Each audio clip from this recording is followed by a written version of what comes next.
Radhe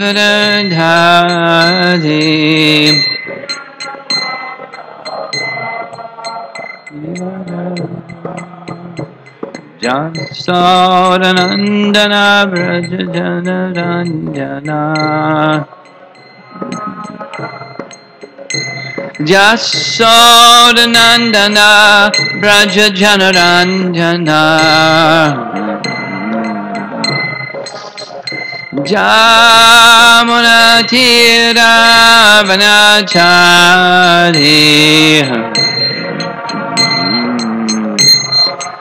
Jamuna Tira Vanachari Jaya Radha Madhava Kunja Bihari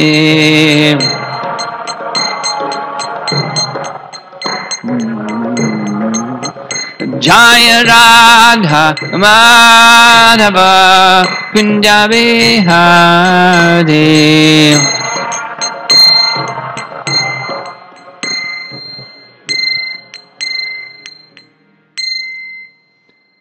Jaya Vishnupad Paramahansa Parividagacharya Srimad His Divine Grace A.C. Bhakti-vedanta Swami Srila Prabhupada Ki Ananta Koti Vaishnavrinda Ki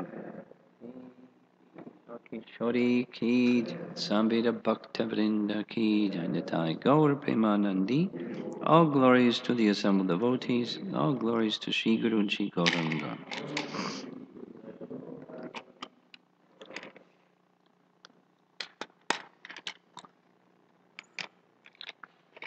Om Namo Bhagavate Vasudevaya.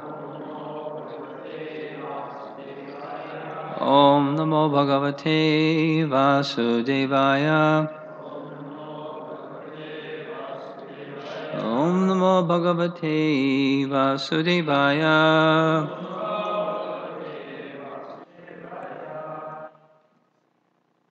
We're going to read this evening from Bhagavad-gita, chapter 6, text 47. Very important verse. Yoginam api sarvesham madgatena antaratmana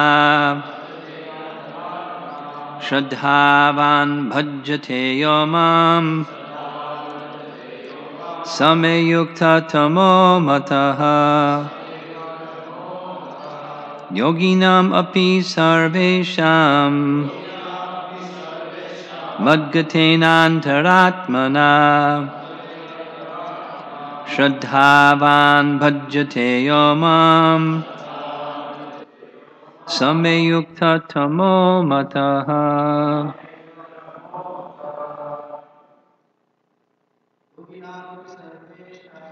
Yoginam api sarvesham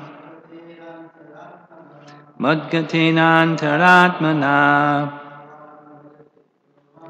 Shraddhavan bhajate yomam samyukta tamo mataha. Yoginam api sarvesham madgatena antaratmana Shraddhavan bhajate yomam samyukta tamo mataha. Yoginam api sarvesham madgaten antaratmana Shraddhavan bhajate yomam samyukta tamo mataha. Ladies. Yoginam api sarvesham madgaten antaratmana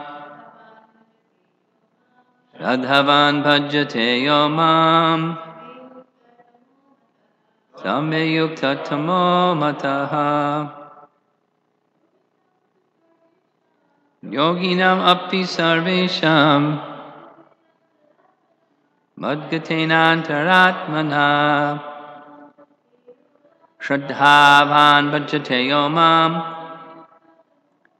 Sammeyukta tamo mataha Yoginam api sarvesham Madgatenantaratmana Shraddhavan bhajate yo mam Sammeyukta tamo mataha Yoginam of yogis Api also Sarvesham all types of Madgatena abiding in me, always thinking of me. Anta atmana within himself. Shraddhavan in full faith. Bhajate renders transcendental loving service. Yaha one who. Mam to me, the Supreme Lord. Saha he. Me by me. Yukta tamaha the greatest yogi. Mataha is considered. Translation, and of all yogis, the one with great faith, who always abides in me, thinks of me within himself, and renders transcendental loving service to me, is the most intimately united with me in yoga, and is the highest of all. That is my opinion. The 2-page purport by Srila Prabhupada. The word bhajate is significant here. Bhajate has its root in the word bhaj, which is used when there is need of service. The English word, quote, worship, cannot be used in the same sense as bhaj. Worship means to adore or to show respect and honor to the worthy one. But service with love and faith is especially meant for the Supreme Personality of Godhead. One can avoid worshipping a respectable man or a demigod and may be called discourteous, but one cannot avoid serving the Supreme Lord without being thoroughly condemned. Every living entity is part and parcel of the Supreme Personality of Godhead, and thus every living entity is intended to serve the Supreme Lord by his own constitution. Failing to do this, he falls down.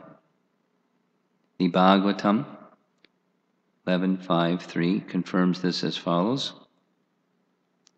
Ya esham purusham sakshat atma prabhavam ishwaram na bhajanti avajananti sthanad bhrashta patantyada. Doesn't sound good. Anyone who does not render service and neglects his duty unto the primeval Lord, who is the source of all living entities, will certainly fall down from his constitutional position. Paragraph. In this verse, also the word bhajanti is used. Therefore, bhajanti is applicable to the Supreme Lord only, whereas the word worship can be applied to demigods or any other common living entity. The word avajananti, used in this verse of Srimad Bhagavatam, is also found in Bhagavad-gita. Avajananti mam mudha. Only fools and rascals deride the Supreme Personality of Godhead, Lord Krishna. Such fools take it upon themselves to write commentaries on the Bhagavad-gita without an attitude of service to the Lord. Consequently, they cannot properly distinguish between the word bhajanti and the word, quote, worship. Paragraph. The culmination of all kinds of yoga practice lies in bhakti yoga. All other yogas are but means to come to the point of bhakti. In bhakti yoga, yoga actually means bhakti yoga. I said it 3 times, if you didn't notice.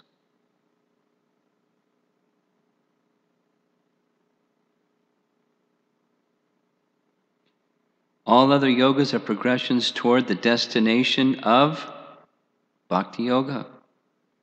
From the beginning of karma yoga to the end of bhakti yoga is a long way to self-realization. Karma yoga, without fruitive results, is the beginning of this path. When karma yoga increases in knowledge and renunciation, the stage is called jnana yoga. When jnana yoga increases in meditation on the supersoul by different physical processes, and the mind is on Him, it is called Ashtanga yoga. And when one surpasses the Ashtanga yoga and comes to the point of the Supreme Personality of Godhead, Krishna, it is called Bhakti yoga, the culmination. Factually, Bhakti yoga is the ultimate goal. But to analyze Bhakti yoga minutely, one has to understand these other yogas. The yogi who in progression the yogi who is progressive and therefore on the true path, the yogi who is progressive is therefore on the true path of eternal good fortune. One who sticks to a particular point and does not make further progress is called by that particular name, karma yoga, jnana yogi, dhyana yogi, raja yogi, hatha yogi, etc. If one is fortunate enough to come to the point of bhakti yoga, it is to be understood that he has surpassed all other yogas. Therefore, to become Krishna conscious is the highest stage of yoga. Just as when we speak of Himalayan, we refer to the world's highest mountains, of which the highest peak is Mount Everest, is considered to be the culmination. Paragraph. It is by great fortune that one comes to Krishna consciousness on the path of Bhakti Yoga to become well situated according to the Vedic direction. The ideal yogi concentrates his attention on Krishna, who is called Shama Sundara, who is as beautifully colored as a cloud, whose lotus face is as effulgent as the sun, whose dress is brilliant with jewels, and whose body is flower garlanded. Illuminating all sides is his gorgeous luster, which is called the Brahmajyoti. He incarnates in different forms, such as Ramanasringa, Varaha, and Krishna, the Supreme Personality of Godhead, and he descends like a human being, as the son of Mother Yashoda. And he is known as Krishna, Govinda, and Vasudeva. That was one sentence. He is the perfect child, husband, friend, and master, and he is full with all opulences and transcendental qualities. If one remains fully conscious of these features of the Lord, he is called the highest yogi. And the last paragraph. This stage of highest perfection in yoga can be attained only by bhakti yoga, as confirmed in all Vedic literatures, quoting Sri Tashvatara Upanishad, Yasya Devi Para Bhaktir, Yata Devi Tata Garo, Tasyaite Katita Yarta, Prakashante Mahatmanaha. Only unto those great souls who have implicit faith in both the Lord and the spiritual master are all the imports of Vedic knowledge automatically revealed. And then he quotes another Gopal Tapani Upanishad. Bhakti Rasya Bhajanam Tad Iha Mut Tropadi Nairasyendya Mushmim Manak Kalpanam Etad Eva Naishkarmyam. Translation. Bhakti means devotional service to the Lord, which is free from desire for material profit, either in this life or the next. Devoid of such inclinations, one should fully absorb the mind in the Supreme. That is the purpose of Naishkarmya. And the last paragraph is one sentence long. These are some of the means for performance of bhakti or Krishna consciousness, the highest perfectional stage of the yoga system. And that's the end of the chapter. So,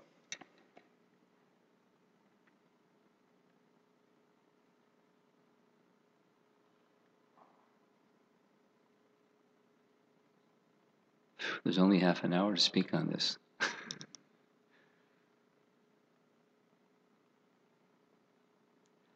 Well,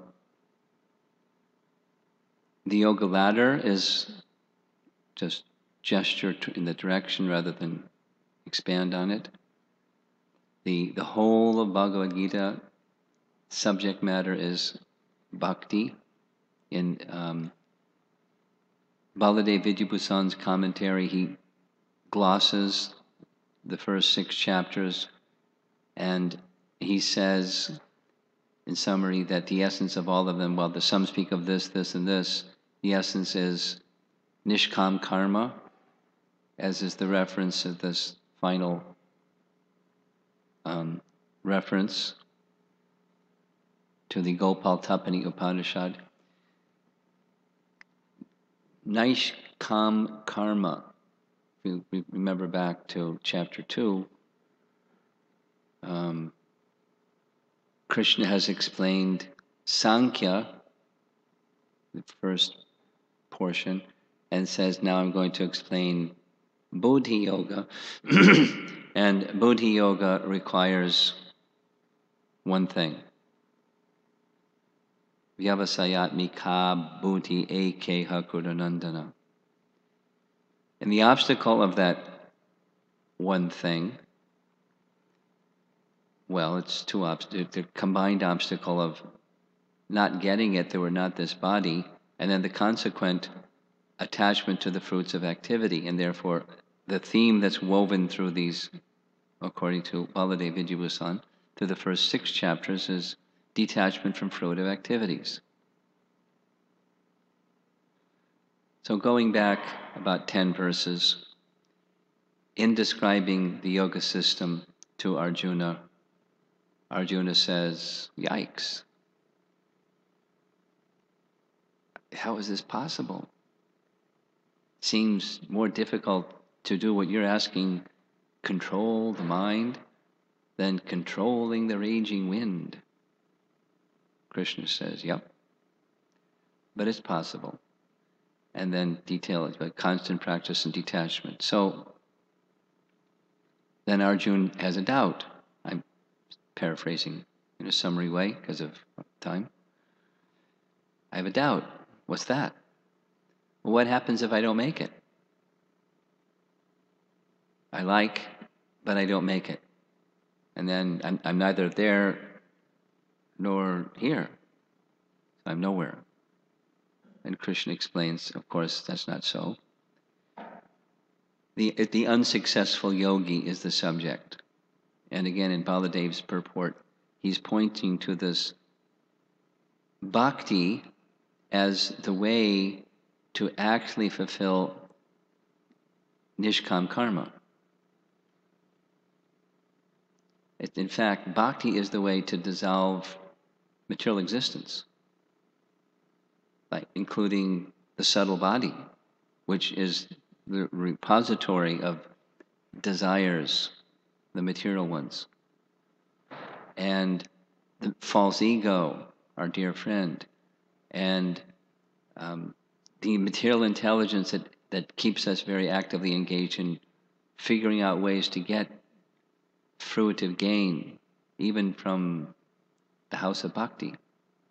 fruitive, material, doership, happiness kinds of things. Independent thinking from Krishna's happiness. Anything but Krishna's happiness. The solvent is bhakti. It dissolves such tendencies. And it's so important, it takes 6 chapters as a theme, weaving the theme in and out of Gyan and Dhyan and Karma Yoga, this stain that won't go away of fruitive intention, trying to be the enjoyer of what we do and the fruits of what we do, with ourselves at the center, snagged by false ego. So his point, Baladeva's point is, bhakti can dissolve it. Therefore, it is the best. The others can curb the tendency. Bhakti dissolves the tendency. And the means to dissolve that tendency, the practice, is Shraddhavan Bhajate Yomam. Very simply, Shraddhavan, with faith, Bhajate, engaging in service. I just looked at the commentaries before coming to the class. Vishwanath Chakravarti Thakur points to a Garuda Purana verse where this thing that stated at the beginning of the purport is from the Garuda Purana. Bhajate has its root, or bhakti has its root in the word bhaj, which means service. So it's the impersonalism is curbing the senses. The Vaishnava process is for Krishna, it's no small thing, purifying the senses in the engagement of devotional service. It's not the activity itself, it's the for Krishna consciousness element, the bhakti element that purifies the sense. It makes what devotional service devotional. Because otherwise, someone can, ring a bell and move a stick of incense in the air. It's not, or play a musical instrument and dance, or the external appearance of the things that we do in devotional service. Of course, the holy name is there, the sound vibration is there to awaken our dormant Krishna consciousness. The tendency to, again, serve Krishna favorably is awakened through sound vibration. Thank God. But it's the awakening of that tendency that's the devotional component that it brings the topmost stage, Uttama, topmost, Yoga Uttama. The topmost system of yoga is the awakening of that consciousness, so that the senses are actively engaged with sense objects, not in a mood of enjoying, but in a mood of service. And if there's not service, the senses are withdrawn. We don't go there. We don't go to places and see things and etc. Taste, smell, touch. We don't engage ourselves in those activities which are not connected to Krishna service. We don't imagine something to be Krishna service when it's not and call it Krishna service. It's by standard practice, by proper direction. And therefore, this reference, Yasya Devi Para Bhaktir, Tata Devi Tata Garo, Tasyaite Katita Hyarta Prakashante. Prakash. The truths become manifest unto such a person who, with implicit faith in Guru and Krishna, they engage in the process of devotional service.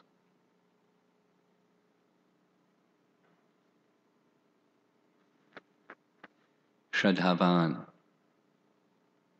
is the connection with the verse. So conscious submission, recognizing with humility the reality that we're far from that position. We're far from that position. That's okay. Recognizing that you're far from that position is a good beginning to receive the fullness of purification available through submission unto Krishna. And submission unto Krishna includes submission unto representatives of Krishna. There's not, said conversely, there's not submission unto Krishna minus the relationship with those who are in relationship with Krishna. Prabhupada would often quote that reference from Adi Purana where Krishna says to Arjuna, one who claims to be my devotee, he's not my devotee. What? But one who is the devotee of my devotee, that's my devotee. Yasya Devi Para Bhaktir Tata Deve Tata Guru. Literally what the verse says is, as one has submission unto the personality of Godhead, one has equal submission to the spiritual master. And to such a person who has such faith, that the prakashante, that all the knowledge of the Vedas becomes revealed. And so what's that knowledge of all the Vedas? It's Krishna, the relationship, the identity of Krishna and the different features and factors of Krishna. As he discloses them, one can realize them. You know, the potency is there, the potential is there, and then the awakening of bhakti is needed to accomplish all of that.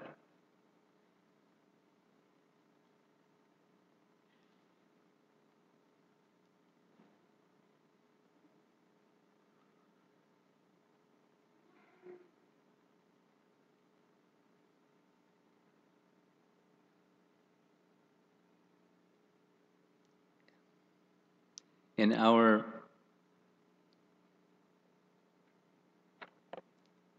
acharyas, Vishwanath Chakravarti Thakur is one who's outstanding in this regard, presents these two items that are both required, mercy and submission, or Krishna's Kripa Shakti and the devotee's endeavor to positively serve Krishna. The classic is Mother Yashoda trying to bind Krishna, and she can't bind Krishna.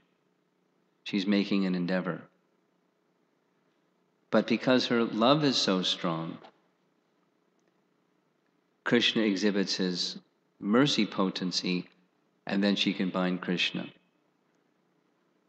So he elaborately explains these two things. The 2 inches too short represents Krishna's compassion or his mercy being extended to the devotee who is trying to serve Krishna with love. That, the bhakti element. So there's the sadhana stage that we're to be taking up, where according to the standards given within Scripture, we practice. And that's also bhakti. And then as that matures, it goes through different stages of further unfolding of bhakti. But the bhakti principle is the principle that removes illusion and discloses reality. So we're under the spell of illusion, thinking wrong things, thinking we're the doer, thinking we're the enjoyer, and so forth, thinking so many foolish things.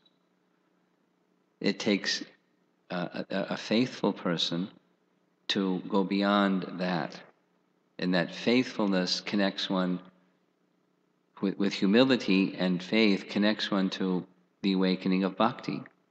And Krishna, seeing the bhakti, proportionately Krishna then reciprocates, and we progress spiritually.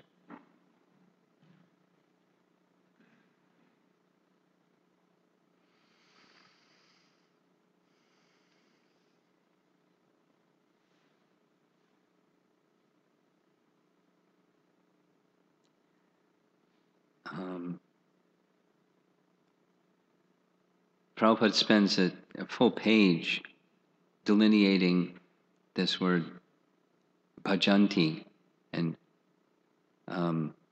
avajananti, both like the opposite, where if one looks at without bhakti, without the mood of devotional service, hearing about Krishna or hearing about devotional service, hearing about the life of a devotee, people can't understand it. They can't understand it. They think so many things. We're foolish, we're naive, we're wasting our time. As Krishna says in Bhagavad-gita, what is night time for the conditioned soul is a time of awakening for the transcendentalist and vice versa. We think they're wasting their time, and they think we're wasting our time. Without the element of bhakti, even Krishna can be standing directly before somebody and they won't recognize.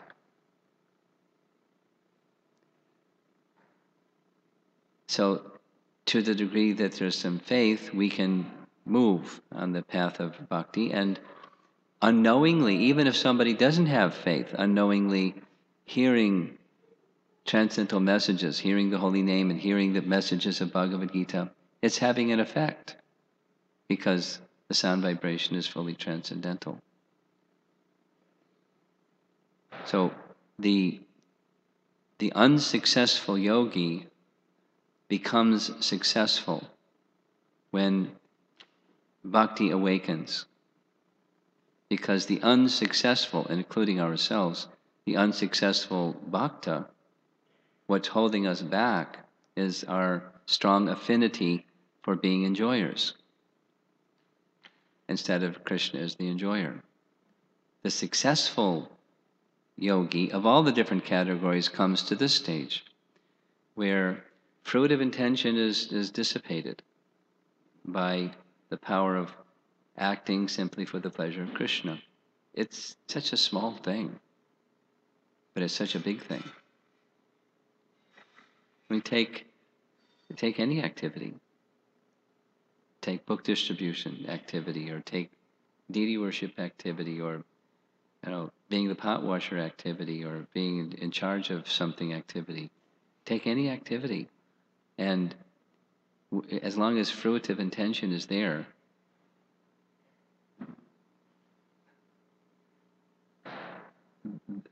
the happiness isn't there, and being able to recognize Krishna, realize Krishna through the medium of that devotional service isn't there.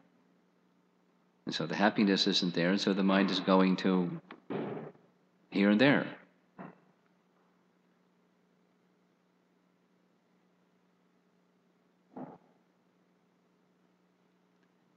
I'll leave the name aside, but I was having a discussion with a devotee while we were in our meeting in Houston, describing he's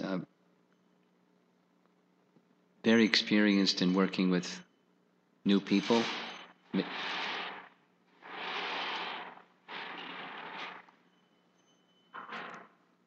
just going to go off a little bit, but it's on the topic. It's just a little bit over here, but it's connected. A young person in the West tendency, and now becoming a worldwide tendency amongst young people, and young people that don't stop being young. A restlessness. And Prabhupada encountered it, where we're going to be discussing this a little bit tomorrow, but where Prabhupada took something with a very ancient tradition, very long-standing and deep, solid tradition, and brought it to America, where the tendency, the American model, is discard the melting pot place. Whatever is your roots and tradition, you just lose it and try new things. Try this one on, try that one on, try this one on, try that one on. So it worked very well. And then the same tendency kept replicating itself with Krishna consciousness, the tendency to change this and change that and change this and change that. And Prabhupada spoke like that. You Western boys and girls, you have to change everything. But there's a tradition. So that tendency allowed us to let go of the former being nowhere situation and take something genuine. But then the tendency is to take the something genuine and change it, or just restlessly go from here to there to there. So this devotee that has this experience with new devotees helps people. I'm getting into like institutional things a little bit, but there's a stage where you simply wish people to continue to come, and you do those things that help them continue to come. And then there's some period where do they feel comfortable with being here and practicing on a regular basis. And then comes a more serious stage of commitment. And with a serious stage of commitment, the restlessness tendency disrupts that or interferes with it, and it's like strong.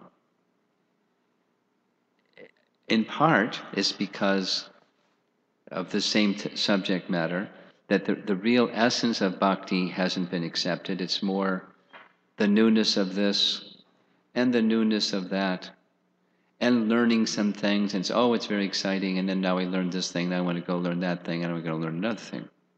Restlessness. So the essence of bhakti just slipped through our fingers, where the newness of something was the new challenge and the new attraction. And one can go on endlessly like that, even within the house of bhakti, and still not get the essence of bhakti. So the essence is that which is in relation to Krishna. We accept that which is in relation to Krishna, and according to time, place, circumstance, we utilize that something in service to Krishna.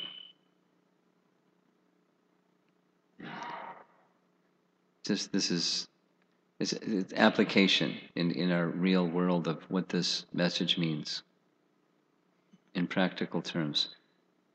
So, not the mind and the conditioned tendencies of the mind to accept something, because sure enough, if we accept on that basis, what follows is rejecting, because that's what the mind does. Sankalpa, vikalpa, accepting, rejecting. Accepting, rejecting. And even as we're accepting, the mind is preparing another, that's not exactly that way, another way, and going for a ride on the chariot of the mind. So the bhakti principle is not just acceptance from the mind, it's the mind becomes filled with thought of Krishna. And one's intelligence, going back to chapter 2, one's intelligence is fixed on how to attain Krishna. And that how to attain Krishna is through bhakti. Buddhi yoga is actually bhakti yoga. What is pleasing to Krishna? And what is best for me to take up as a matter of what is pleasing to Krishna? I need guidance. If it was up to me, I'd probably make a mess of things, because that's been my history. I make a mess of things. So I need guidance.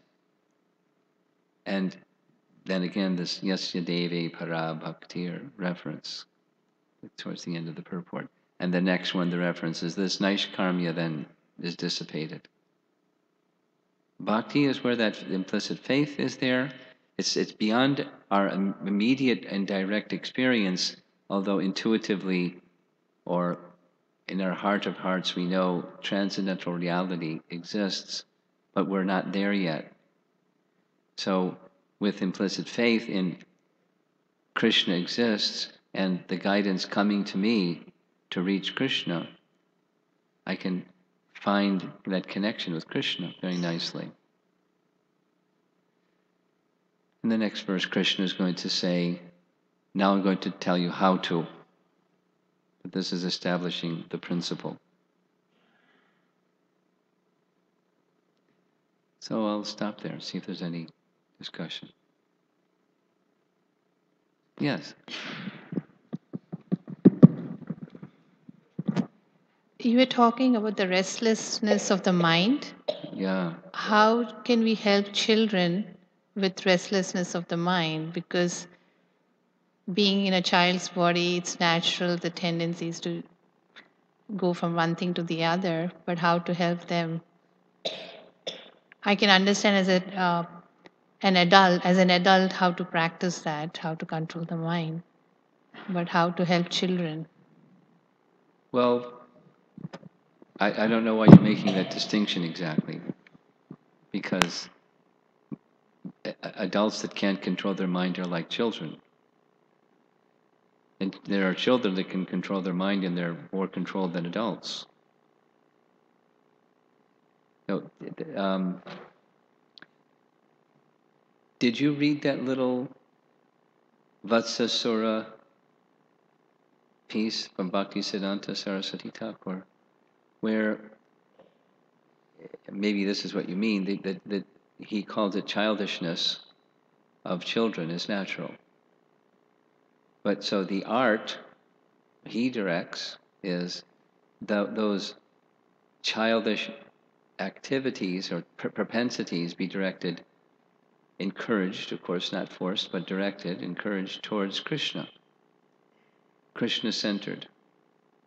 And when happiness is experienced in Krishna-centered activity, then I've seen a child can do something for a long time and be absorbed in doing something that, although it's not what an adult would do, but it's what a child can do, and can do it and do it and do it.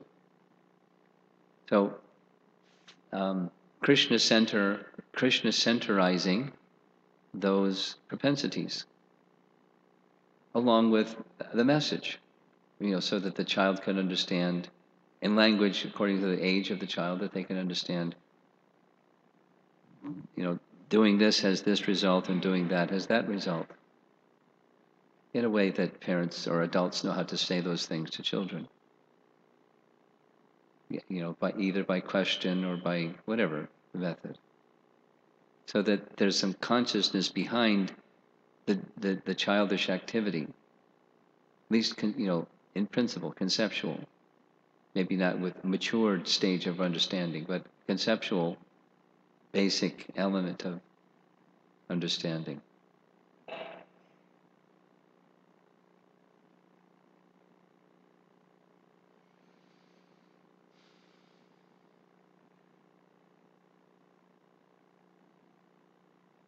Okay.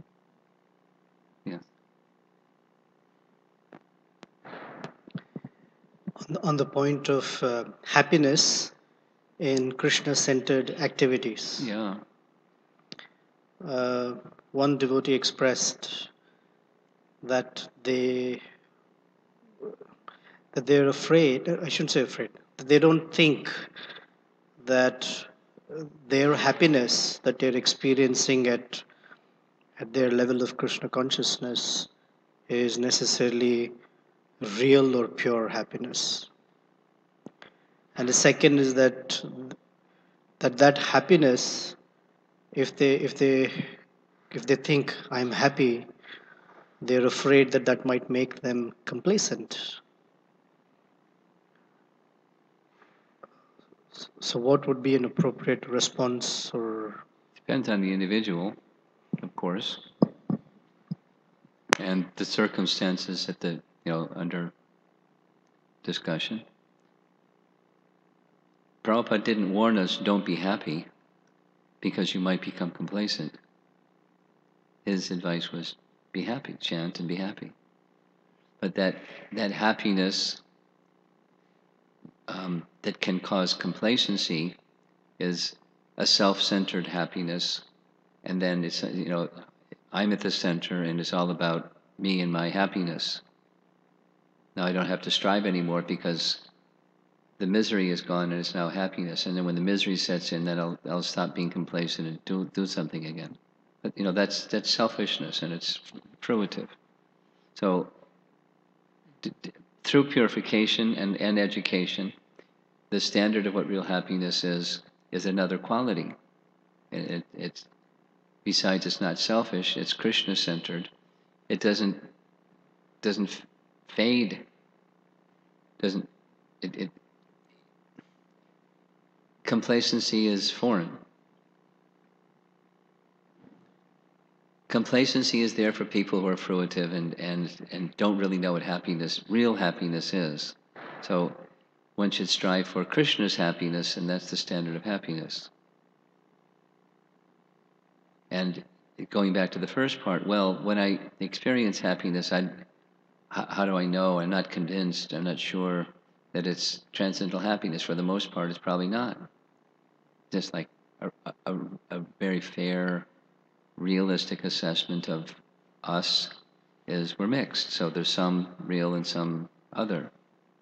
So what do I do about that? Continue to strive for the real. Assiduously root out the other kinds, or at least neglect or ignore them in favor of the transcendental. And continue to strive like that, according to my capacity, to strive like that. The complacency is more in not striving for that, not finding happiness causes complacency.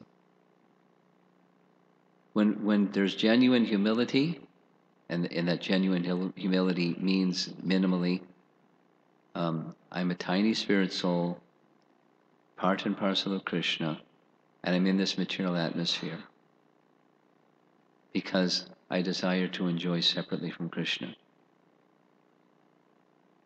So there's a big humility impetus to remember our condition and call out to Krishna for his protection and his service, and when we do our chanting, whether it's japa or kirtan or whatever the form of expression, it's calling for, again, being connected. And that's not, there will be some happiness in that, and it's not a cause of complacency, it's a cause of further enthusiastic calling. Humility breeds more service, not complacency. Humble appeals for Krishna's shelter and his service leads to more service, not complacency.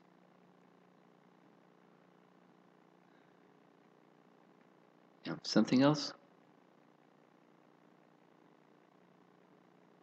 Yes?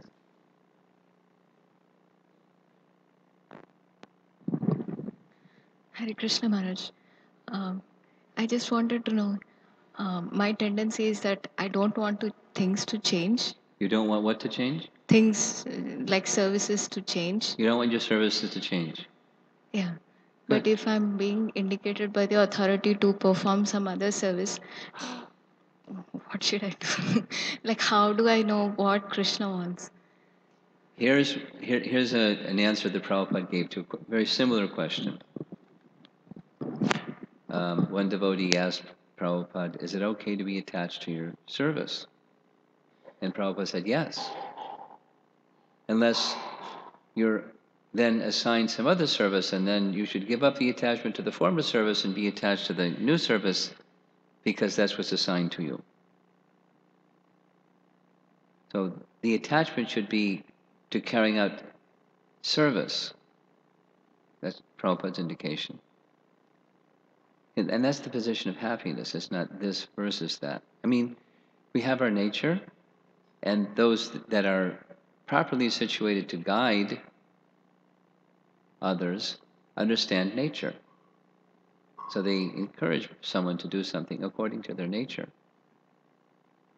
But there may be other factors. They may see so many things. They may see, here's some attachment, a material attachment that's tendency being formed. So that's not the ideal. So maybe that's a reason for some of the service, or maybe many other factors to consider. So it's certainly okay if asked to say, ouch, I am attached. I really like this service. So there's room for communication and dialogue. That's so another part of an answer to your question. What do I do when something like that comes? You express.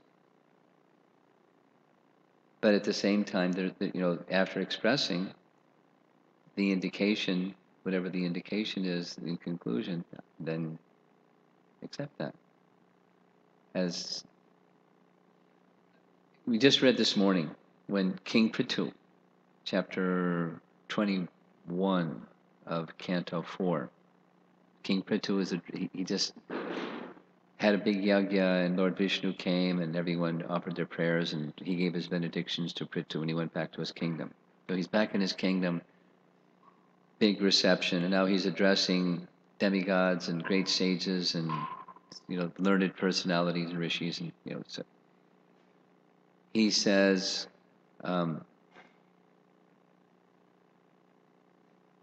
anyone who has a position of king, it is to be understood, it's by the grace of the Supreme Lord. And commentary, Prabhupada explains, anyone who has anything, it's by the grace of the Supreme Lord. So that means the service that you're attached to has been given to you by Krishna. So your question, embedded in your question, was, how do I know what Krishna wants? Well, Krishna wanted to give you service X, to which you became attached very, nicely. And then if some other indication is there and you express whatever it is that, you wish to continue doing, but something else is indicated, then take that as Krishna's indication also. And it may go back again, but we're under the care of the internal potency, and it's not that every channel of the internal potency has a transparent pure devotee situated there. But our faith is unto Krishna, and if this isn't what Krishna wants, Krishna will correct it. It's not like I need to put my hand on the chessboard and start moving pieces around. If Krishna wants me to be over here, I'll be over here. Yeah.